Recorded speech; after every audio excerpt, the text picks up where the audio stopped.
Nothing looks broken. Markets still open on time. ATMs still dispense cash. Flights still leave. Governments still speak confidently. This is how every systemic transition begins.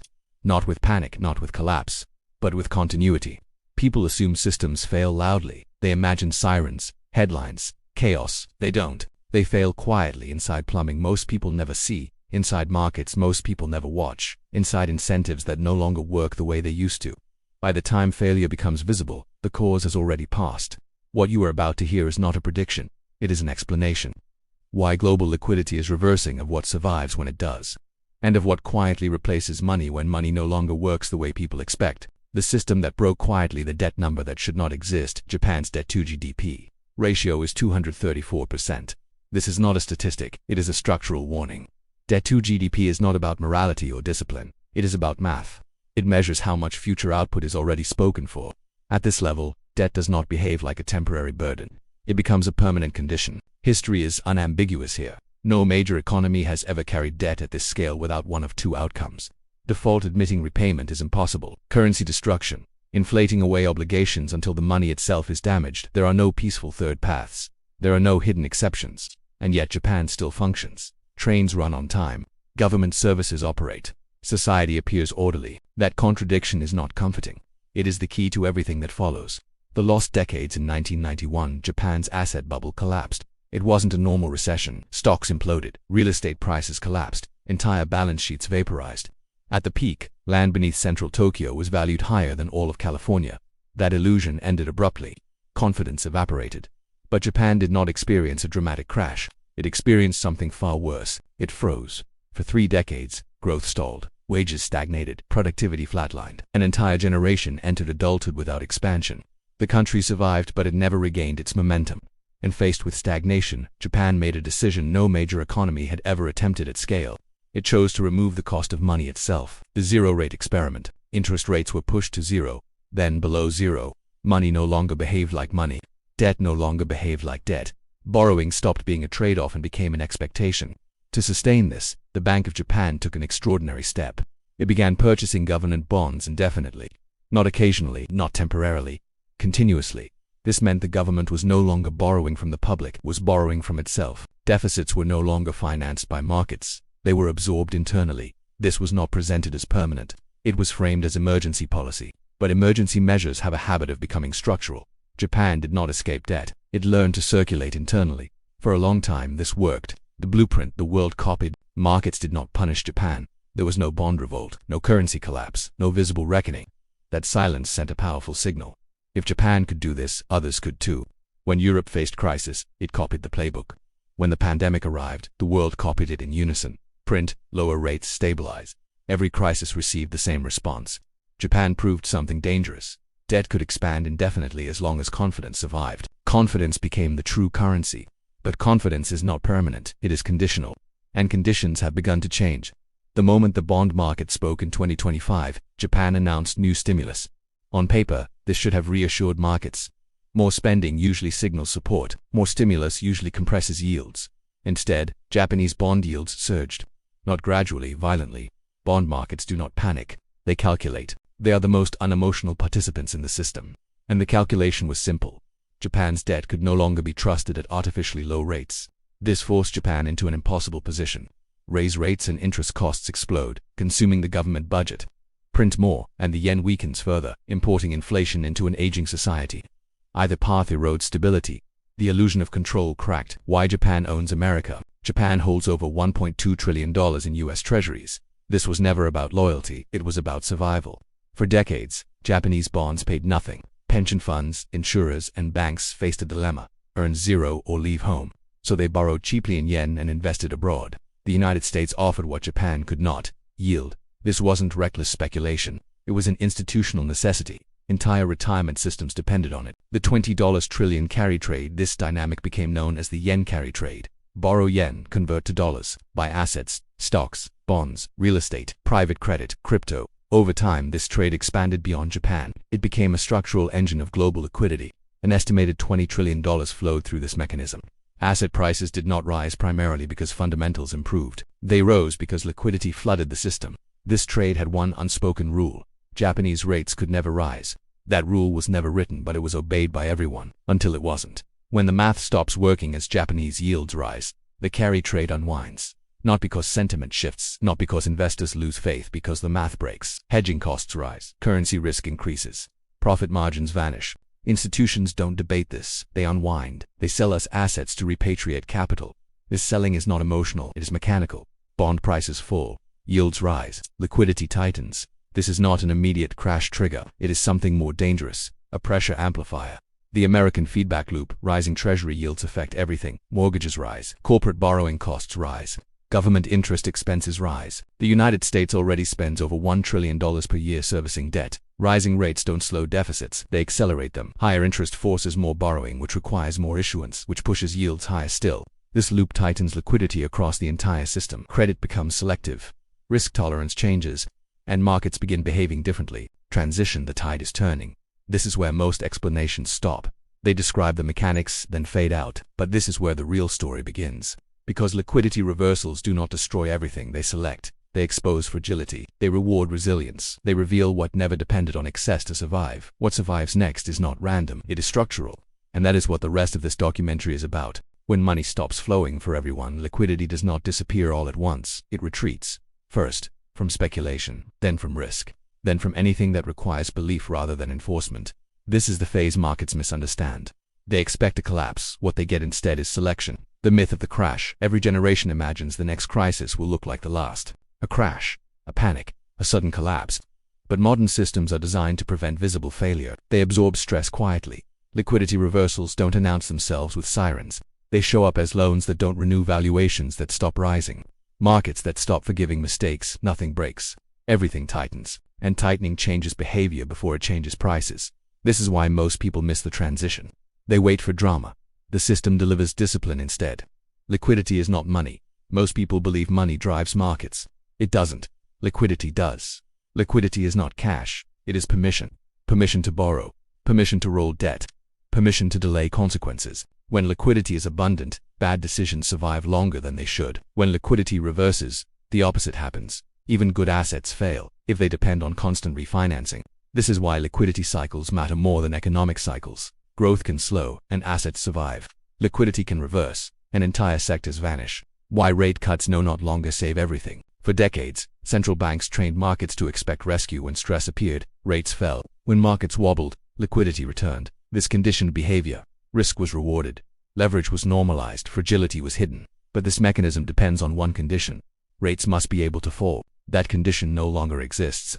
With inflation structurally embedded and debt levels extreme, central banks face a constraint they haven't faced in generations. They can no longer save everything. Every intervention now creates damage somewhere else, so rescue becomes selective. The first thing that fails. Rolling debt when liquidity reverses. The first casualties are not banks or governments. They are structures that require constant refinancing.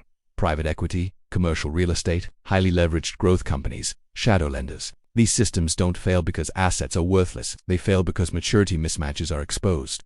Short-term funding, long-term assets. As refinancing costs rise, survival windows shrink. Defaults don't arrive in waves. They arrive deal by deal, quietly. Why assets fall without panic. Liquidity reversals don't cause mass selling. They cause the absence of buyers. Transactions slow, spreads widen, valuations drift downward. Markets don't crash, they decay. This is why traditional indicators lag. By the time headlines appear, the repricing is already complete. This phase feels boring. It is not. It is where wealth transfers occur. Who gets credit when credit is scarce? When liquidity is abundant, credit allocation is careless. When liquidity tightens, credit reveals hierarchy. Governments borrow first. Systemic institutions follow.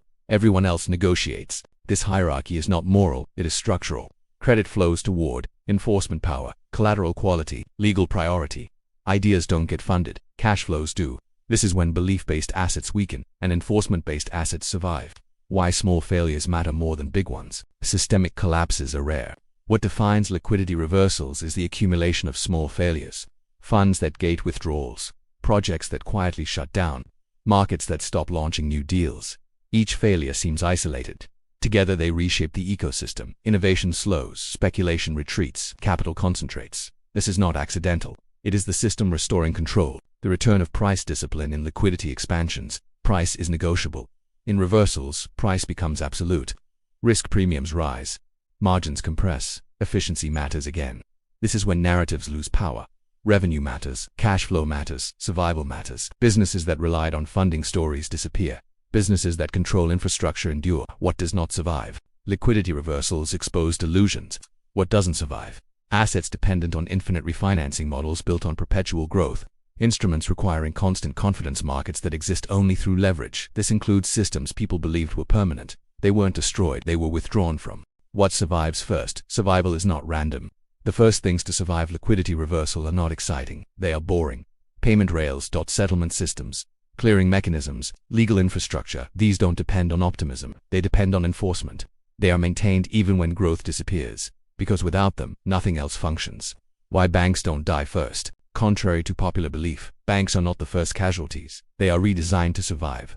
They receive liquidity before markets do. They receive regulation instead of abandonment. Losses are socialist. Margins are protected. Banks don't disappear. They shrink, merge, and gain control. This is not failure. It is a consolidation. The rise of institutional gravity. As liquidity tightens, capital stops circulating freely. It gravitates toward size, toward power, toward institutions with enforcement reach.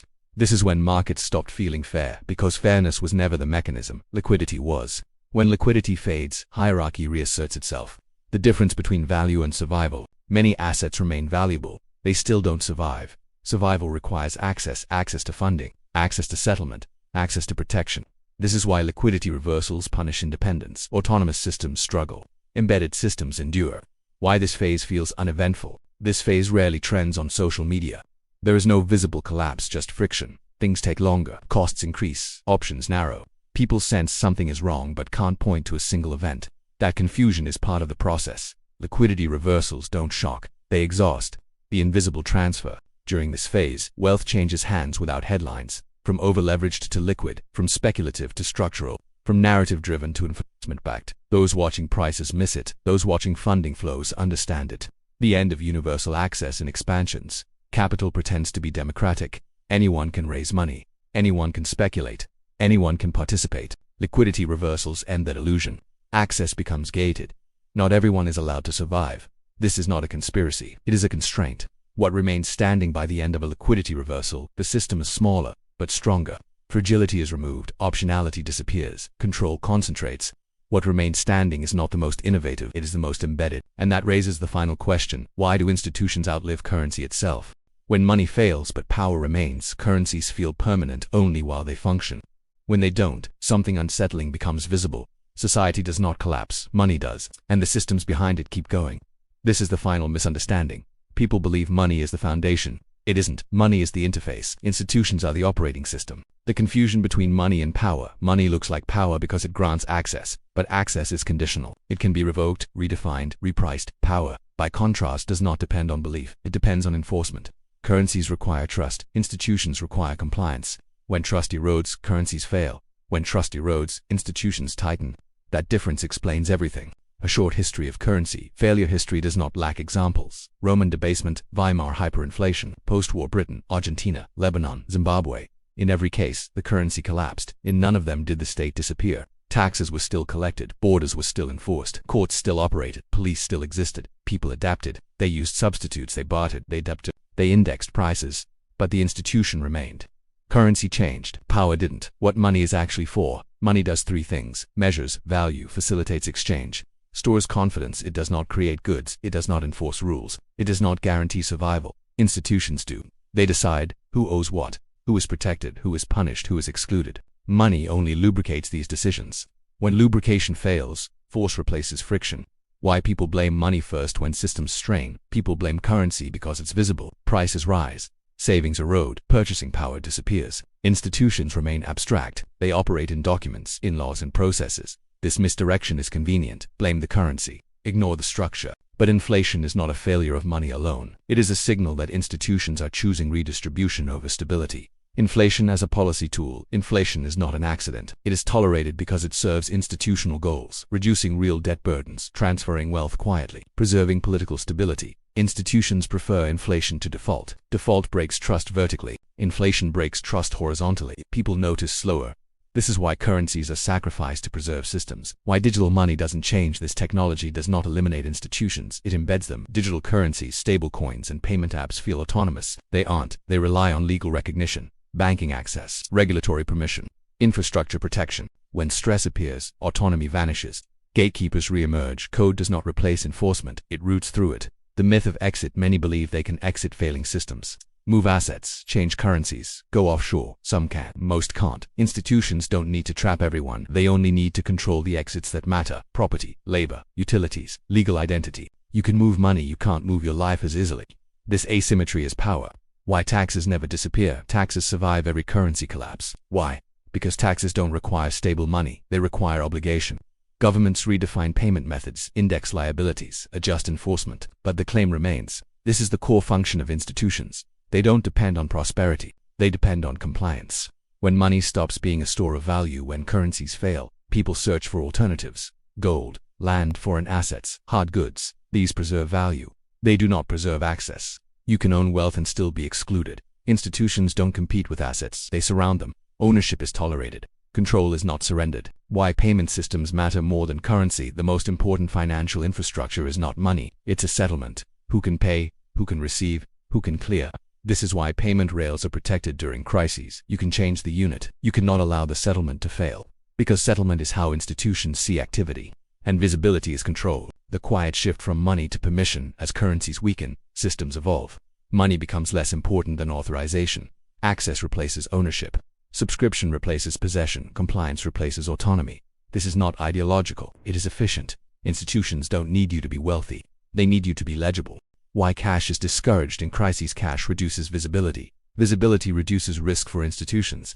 During stress, cash becomes suspicious. Limits appear, reporting increases. Alternatives are promoted, not to control spending, to control information. Institutions don't fear poverty. They fear opacity. The role of law when money fails. Contracts outlive currency. Debts are obligations adjusted. Courts reinterpret. Law provides continuity when money doesn't.